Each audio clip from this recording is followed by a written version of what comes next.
In this episode, I'm talking to Joe Pine. Joe is the author of a fantastic business book called The Experience Economy. It's about 25 years old now, and the principles that he shares in the book still hold true today. They're very much relevant, and they teach us how we can add value to our economic value, our economic offering to our client base. How do we get our clients to want to spend their time with us? How do we know what's valuable to them? How do we evolve our offering from a good or from a commodity to a good, to a service, to an experience? And part of that mindset that Joe talks about is we have to shift our thinking from doing our work to delivering a performance. And he talked about putting his suit on. It's like his outfit, his costume, but delivering a performance to the clients. I really enjoyed this conversation. It's one of my favorite books out there. It's called The Experience Economy, and I hope you enjoy the episode today with author Joe Pine. Welcome to the podcast that's dedicated to helping business owners to prepare for exit so you can maximize the valuation and then exit on your terms. This is the Exit Insights podcast presented by Succession Plus. I'm Daryl Bates Brownsword, and today I'm really thrilled to invite Joe Pine onto the podcast. Now, there's a bit of a backstory here, and I think that I'd just like to share that backstory with you before I introduce Joe. And that is, when I first started consulting with SME business owners, look, it's got to be more than 20 years ago now. I've always been a person who's liked to devour books and materials, but I was a terrible reader. So I was devouring what I could because I found Audible. And I found this book called The Experience Economy. And that title captured my imagination. So I listened to it, and it really informed and influenced my thinking on how to work with business owners to change and adapt and modify their offering to clients, and how to think about what solutions or products they're providing to the clients. And it was the book that first started me thinking from just capturing product is to what clients buy from you. And then that's really just a starting point. So Joe Pine, I think the book may be 25 years now. Did you say the anniversary, 25? So significant, but thanks for joining me on the show. And I'm sure there's a whole lot of thinking that's evolved over that period. And I just thought, it'd be great to get you on the podcast and get the voice of authority to SME business owners around how they can adapt their thinking, and especially service providers, to help that mindset shift from selling time so that they can move to selling solutions or things that really are valuable to clients. And that'll have an impact on increasing the valuation of their business. So welcome, Joe. And perhaps you can give us a little bit of a background around the book and a couple of other books that you've authored in the meantime. Well, the book is 25 years old. Right now, this spring is when we published it in 1999, but it's now on its third edition, the latest one coming out in 2020. Wow. With a new preview on competing for customer time, attention, and money, because that's what you do as we shift in the experience economy. In 1999, we talked about the emerging, the nascent, the forthcoming experience economy. Right now, we're in the experience economy. And that means that you compete for the three currencies of the experience economy: time, attention, and money. And the experience economy is actually my second book. The ideas flowed out of my first book on mass customization, which I wrote when I was still at IBM and turned my thesis at MIT into a full book. That's about efficiently serving customers uniquely. And I discovered that mass customizing a good automatically turns it into a service. And asked, what does it turn a service into? Well, it turns it into an experience, into a memorable event when you design it just for an individual person. So it actually led to the experience economy. After that, when we started talking, my partner and co-author Jim Gilmore and I started talking about the experience economy around the world. One of the questions that we increasingly got was about authenticity. In a world that's increasingly becoming a paid-for experience, right? What is real and what is not? And so people increasingly want the real from the genuine, not the fake from the phony. And that led to our next book together on authenticity, what consumers really want.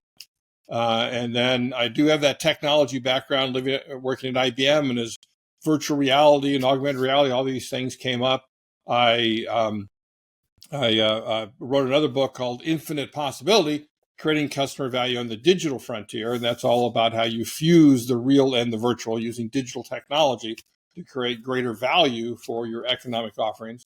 And just now this year, I've started on a new book that extends the experience economy. It's always been part of it, but I'm always asking what's next and what happens when you customize an experience, when you design an experience that's so appropriate for this particular person or company, exactly the experience that they want, then you can't help but turn into what we often call a life transforming experience, an experience that changes us in some way. And so that's the fifth and final economic offering in the progression of economic value of transformations. So now transformations are hot on the heel of the experiences. We now have an emerging transformation economy. And that's now what I'm writing about to be published next year. Okay, wonderful. So let's frame up, I guess, the proposition or the main premise of the book for the listeners who may not have read it, and I'll have a go, and and I'm sure you'll pick up where I've left holes. But if we go that increasing value to the customer starts from a commodity. And if we think of iron ore as a commodity, we dig iron ore. And as an Australian, I get frustrated that we dig up all of our iron ore out of the ground and we just ship it straight to China. And there's no value add. So it's the lowest common sort of, commodity value. Now, we ship it to China and they make it into steel. So they add value to the iron ore and they make it into steel. And steel costs a whole lot more than iron ore. And then someone might grab a piece of steel and then they'll make a pair of scissors out of it, and they'll sell the scissors, and they've changed the steel, and they've may have added some chromium and got some better, higher quality steel, and they've now got a pair of scissors, which is a good or a tool or it's something that's tangible that people can use and they can do something with it. And then some enterprising people said, well, let me grab those scissors and I'll actually perform a haircut for you, and I'll give you the haircut. And looking, you've got quite a healthy beard there, Jim. So, Joe, so that maybe someone will, charge you to trim your beard and make you look beautiful. And they're now adding a service to that good. Charming. And so there's the service type economy, using goods, and they're adding extra value along the way. And then someone's gone, well, yeah, a service is great, but a service can still be quite transactional. You come in, you get your hair cut, you pay like a product price, you pay your £15, $20, $100, whatever it is to pay for your haircut, but it's just a transaction and you're in and out. And someone will go, well, actually, why don't I attract more clients? If I bring them in and I give them a bit of an experience and I make it really memorable, I'll get people queuing up to the door, and I'll position my hairdressing salon or my barber salon so that it's totally different. And I'll trim, for the aging blokes like myself, your ear hairs, and tidy up my eyebrows and all the strays and what have you. And they'll give me a head massage, and they'll make me feel good, and it'll be a totally relaxing experience. And I come out freshly groomed and looking good, and my wife doesn't recognize me. And so that's a great experience to come out. And then the next and the final one that I think you're talking about is where there's some sort of transformation where, I don't know, I come out and somehow I look 10 years younger because I've had some Botox or something as well. And I not only look good, I had a great experience, but there's something about my demeanor where I'm forever feeling better about myself possibly, or it helps me lose weight or whatever it is. But now they're the different levels.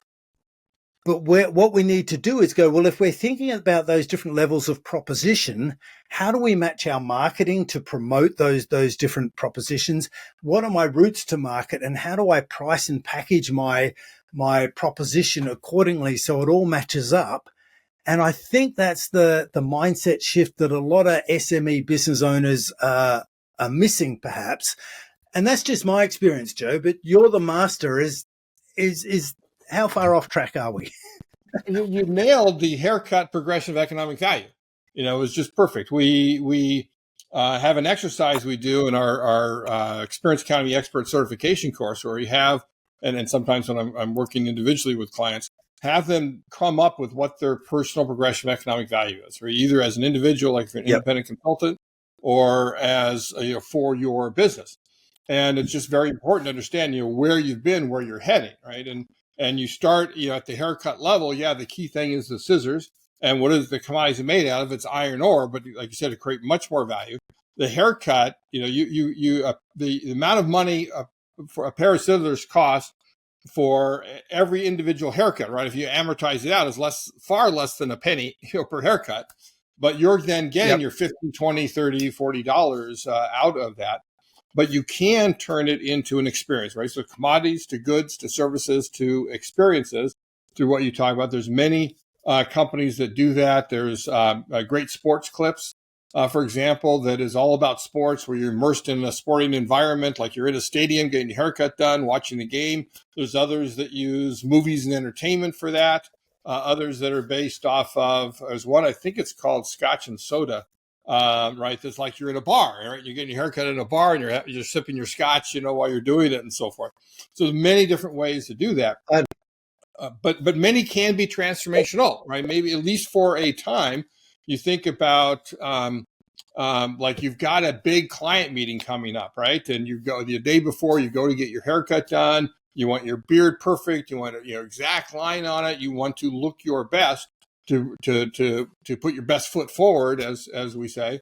And that can be very transformational, encompassed with your dress, your demeanor, and your attitude of how you go in. It can be one of those elements. Like when I give a speech or work with the clients, I like suiting up, right? Not in a normal shirt, but I like wearing a tie, wearing a sport coat, or even a full suit, because then it puts me in that mode of being on, right?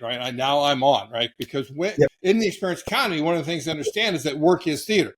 Right, that you're on stage, and you need to engage the audience, whoever it is in front of you, with your performance. Right, that's your individual offering that you're doing is a performance.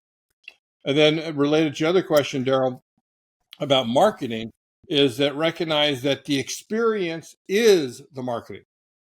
Right, today the experience is the marketing. That the best way to generate demand for any economic offering, whether it's a commodity, a good, a service, or another experience, and I give you examples all the way across it. The best way to get people to buy your offering is to give them an experience. I call it a marketing experience that gets them to spend their time with you, give you their attention, and then pay up by spending money on your offering. And so you get those factors of time, attention, and money, and it's experiences that engage you in those ways and get people to buy your particular offering. Okay, and is that similar in the ways that there's a lot of people out there, talking about, producing content, and they're getting information out and educating people in the marketplace and sharing content. Podcasts, for example, is a way for us to share our knowledge and the way we interact and engage with people. Yes, and although if you think of it as content, right, you're going to think more of information, that I'm sharing information. If you think of it as I'm staging an experience, right, based off what they need to learn, an educational experience, then you're going to approach it differently. You're going to make it much more engaging, right? So content can just watch. I mean, most things when I watch videos, I'm doing something else, and I'm getting, I'm only getting half of the content. But then when I hear something that sparks me, my brain's very attuned to words like experience or customization. Then all of a sudden I stop, back up, listen. Okay, this is important. Now I get the main gist of it. But if we're engaging enough from the very beginning, and I give it my full attention, I would gain much more value out of it. And then you as the company would provide that more value, which would at least provide a halo effect on what you're doing and may get people say, hey, I need to give this guy a call, or I need to look at the book that they're offering, or the educational course that they're doing online, or so forth, or whatever it might be. So, Joe, the number of businesses that I meet, most of them, I'm going to say, are still at the service offering stage of economic value. They talk about customer experience and what they don't really deliver an experience. They deliver the service, and they want the customer to feel good about it. In your experience, like, are there many businesses that are evolving beyond that and moving to the experience economy, and then even the transformational economy? Because you've been working with this for 20 odd years, and from the 1990s, the world's a different place. Like the internet's come about, and it's totally different from back then. Like, and the rate and pace of change is phenomenal. But I'm still seeing, for me, most of the businesses out there are still stuck at the service delivery. Is that a reflection of what you're seeing also? Yeah, no, that's absolutely the case. And when you get stuck there, they'll recognize there's always, like you mentioned with haircuts, right? You talk haircuts, I can tell you haircut experience. You give me any other industry, I can tell you somebody that's doing something in that industry that's leading the way, or I can come up with one almost immediately off the top of my head of how you would do it. But most businesses are stuck. And what they're stuck with in particular is commoditization. That if you don't shift up, goods and services are being commoditized. That people want them. In fact, they want them at the greatest possible convenience and the lowest possible price so they can spend their hard-earned money and their hard-earned time on the experiences that they value. So they actually, if you're not doing anything to counteract the forces of commoditization, your customers want you to be commoditized. They want to buy you at the lowest possible price, and they'll shop around if they need to. They want you to take up as much of their time as possible. So then they've got all of that extra money and extra time to spend on experiences and transformations. So there's really this shift from goods and services to experiences and transformations, and decide whether you're going to be commoditized or you're going to be a driver of your own value that you create for your customer. Yeah. So it's not what I think you're saying is that it's not necessarily something that every industry can do, because there are just some industries or services or products, if you like, that we don't want an experience around. We don't value it. We just want to pay the lowest price and the lowest inconvenience possible and move on so that we can have more money for our experiences. Is that? Yes, but companies can change our minds, right? You know, it's Say's law, right, where supply creates its own demand. If you then supply an experience around something that we had never thought of as that we want to be commoditized, then you'll find there are people that value that. And that's particularly true with marketing experiences, that even commodity companies use marketing experiences to create better value for the commodities and become at least the trader of first choice with companies.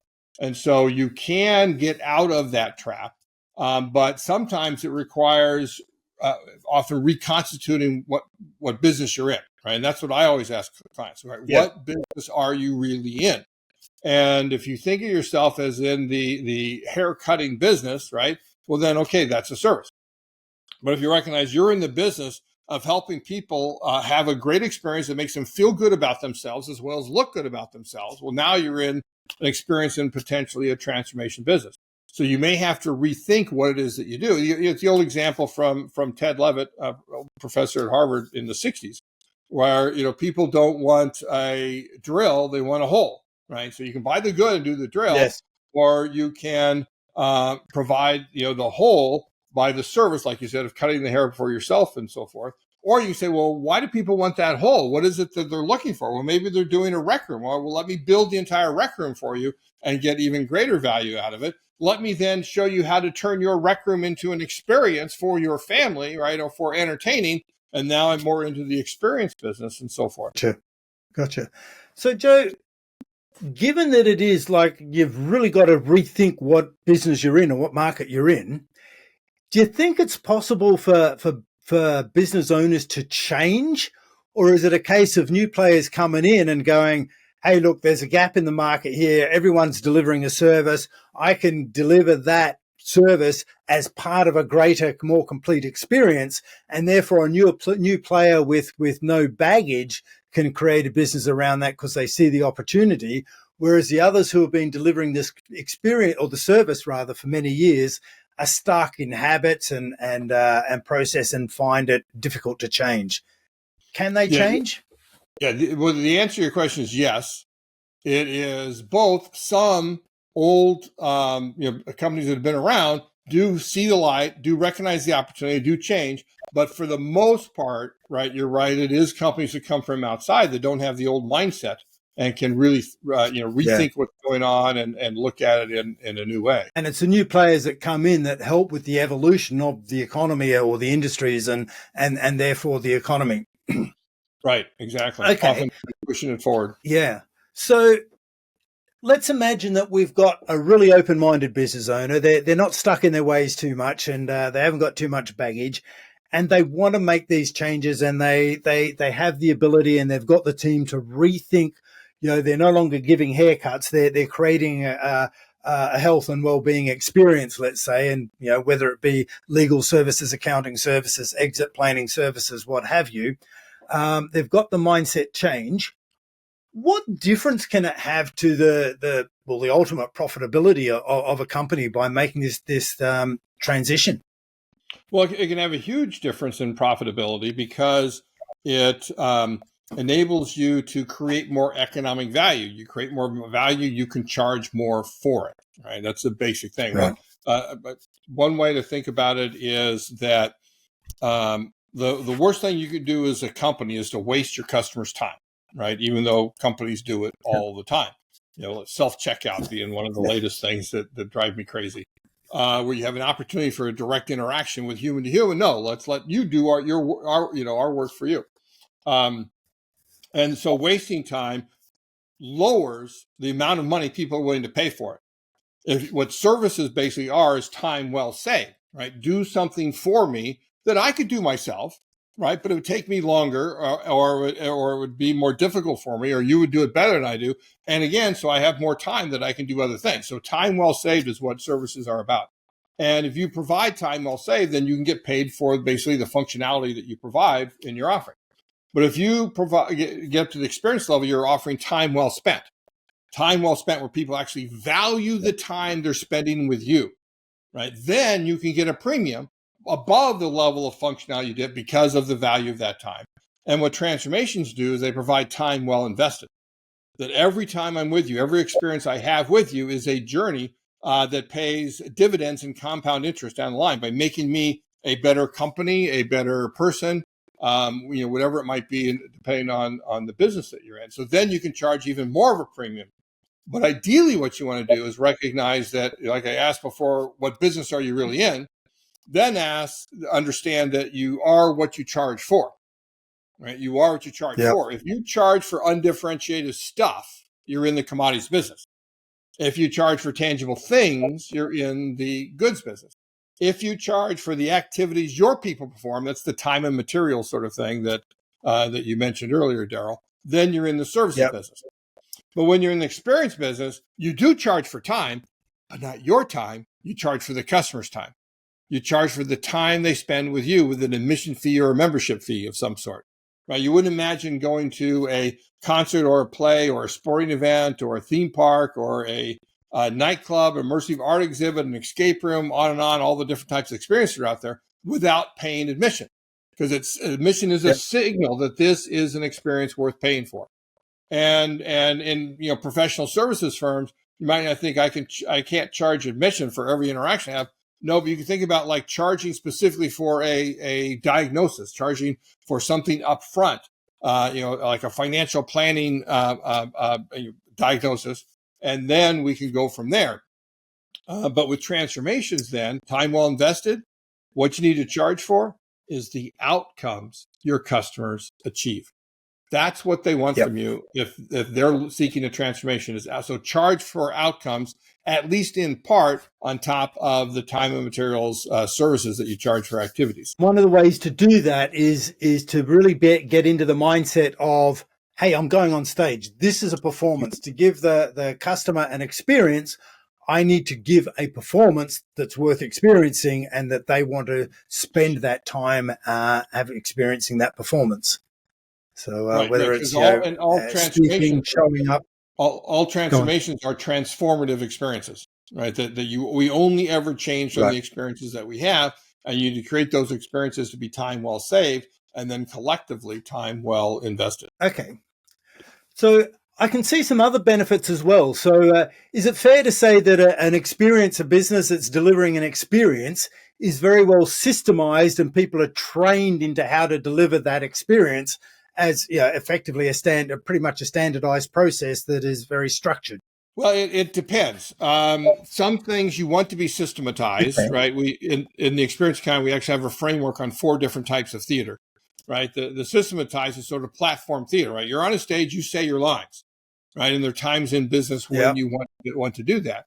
But in other cases, it's street theater, where you react to what people are doing and say different things based on what they want. So it's like you think street artists are heckled, right? So any objection during your sales pitch is a heckle, and you need to respond to that in a way with something you've got prepared. You know exactly what to say with every individual thing, and you smoothly transition based on what you're getting.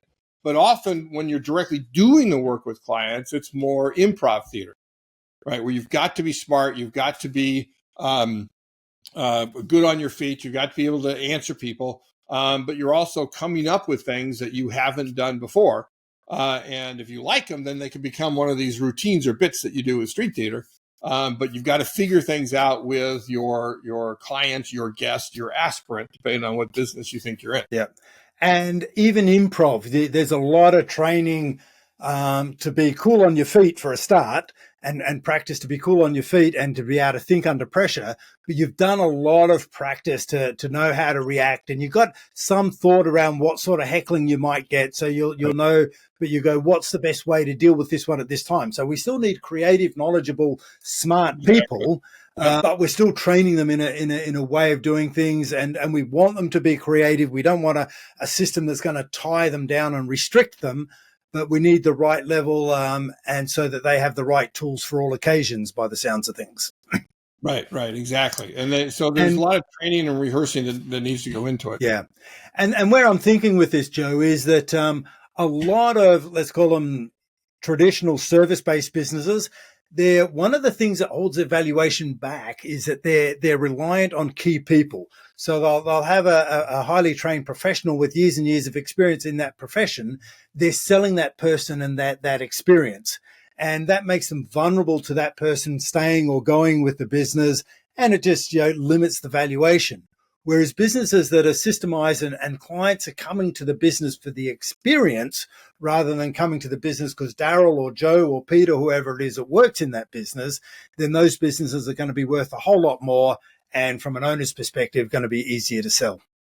Right. Exactly. Because you'll be more profitable. You'll gain more revenue. You'll have customers who will word of mouth talk about you. And if you shift from thinking of your business, and it is really a mindset, right? That's why so few companies make the next leap, because they've got this old mindset. But you need to take on the mindset, right? Are you in the service business, in the experience business, or in the transformation business? And when you do that, then sort of like everything else will follow. Yeah, there's a lot of things you can learn from the book and from others and what they're doing, but then a lot will follow just by putting that stake in the ground about what business you're in, saying, okay, that's the mindset that we have. And it's got to be very customer centric, obviously, because if you're providing time well spent, it's their time well spent, not yours. So it doesn't matter what you do unless they get the time well spent. With transformations, when they're looking for outcomes, it doesn't matter all those activities you did in the past unless they help yield that outcome. So, Joe, I love it. You've guided us through how to change our mindset and the impact on the valuation that it'll have to our business if we adopt this methodology, this approach to running our business and migrating from goods to service to experience and ultimately transformation. Now, a lot of the thinking, this methodology, if you like, that we've been talking about is years old. Like, you've been working with this for the last 25 years. How has it evolved? I can't imagine it stood still. You haven't stood still over that time. What are you working on now? And yeah. Well, now what I'm primarily working on, I should talk about the answer to the first question first, which is, a lot has changed, obviously, in those 25 years. One is the rise of digital technology and how you use it, including now the use of AI. And every company needs to think about how they can incorporate AI in what they're doing, that it will help you get tasks done, right? Get the activities done better than if you did them yourself with less time. And then people, go up a level in their skills and be able to then spend their time on the things that AI cannot do or cannot do well. It's a great way of understanding your individual customers and clients and doing and being able to mass customize to them, and the use of our recording right here. Right, we wouldn't have done this 10 years ago and trying to create Sure. a podcast out of it. How can you interact with clients using such technologies and so forth? So that's the number one thing that's changed in the last 25 years. But there's also been a lot that we learned about techniques and so forth, about how to stage great experiences. There are now scores of books. Our book lays out what's going on and helps in particular. We call it with creating and staging experiences that are robust, cohesive, personal, dramatic, and even transformative. But there's a lot of books that go into details on many of those. And then it's that last one, right? Transformations was like 1.5 chapters in the experience economy. Now I'm writing a full book on it, going into depth, doing a lot of research on it, trying to figure out how to really make that happen. How do you really understand what customers want, who they are, why they aspire to become what they aspire, often having to draw it out of them because they usually don't know themselves, and then how to go about guiding them. And interestingly, I'm actually writing it on Substack. I've got a Substack offering at Transformation Book. Yeah, Transformations with an S. Transformationsbook.substack.com, where I have over 400 now subscribers that are getting access to the book early, and being able to see not only what I write but how I think basically about these things, and be able to use it long before the book comes out next year. It's also giving me feedback, so the book will be better as a result. Although the primary reason I want to do it is as a catalyst, right? Just force me to write because people are out there paying me to write the book, so I got to get it done. So, Joe, is that a hot tip for anyone who's engaged and inspired by the conversation we've had today? Subscribe to the Substack. We'll put a link in the website and the show notes for it. And if they like the thinking that we've discussed on how to offer an experience to your clients so that you can charge, as a way to charge those premium prices and give your clients something far more valuable than just the service or even the good. If they've been inspired by that thinking, subscribe to the Substack, and they'll get your most current thinking around how to apply this in modern day business today in 2024. Right, absolutely, brilliant. Hey, that's I'll be subscribing to update my knowledge. But let's put that out there. So, Joe, I really appreciate your time in sharing your wealth of experience around the topic of, I'm going to call it, it's pure product expertise if product is what clients buy from us. So I know what I'm taking, but what's the one key message that you really want listeners to take away from our conversation today? Well, it's probably pretty obvious. I've said at least 3 or 4 times. Determine what business you are really in, right? And recognize the opportunity, right? Don't just say what I'm in now, but what are those opportunities out there? How could I shift up this progression of economic value to go beyond goods and services to experiences and transformations? And that will allow you to create much more economic value. That will allow you to get a much better valuation on what it is. I just didn't think of that before. I did actually have one private company, fairly decent sized one, hire me a couple of years ago just to increase their valuation, right? And I helped them go through these frameworks. I helped develop brand new frameworks for them to be able to increase their valuation and get a better price in the market when they went public. Brilliant. Well, case in point, that's a good enough reason to do it. And the listeners of this podcast, that's exactly what they're looking for. Joe Pine, thanks for sharing your exit insights with us today. Appreciate it, Daryl. Thank you. I hope you enjoyed this episode of the Exit Insights podcast. And if you have, now's a good time to subscribe and make sure you get notified of all future episodes. Now, if the topics have raised questions about the value potential in your business or how you will exit like a boss, then contact me and arrange a free strategy call where we can discuss what's required for you. Otherwise, if you'd simply like to learn more about how to prepare for when you want to exit, then you can download a copy of our ebook called It All Begins with Insights. The link is in the show notes. In this book, we'll show you how a business insights report can be used to assess your business to uncover your intangible assets and identify the value potential if you're ready for exit and your business is exit ready.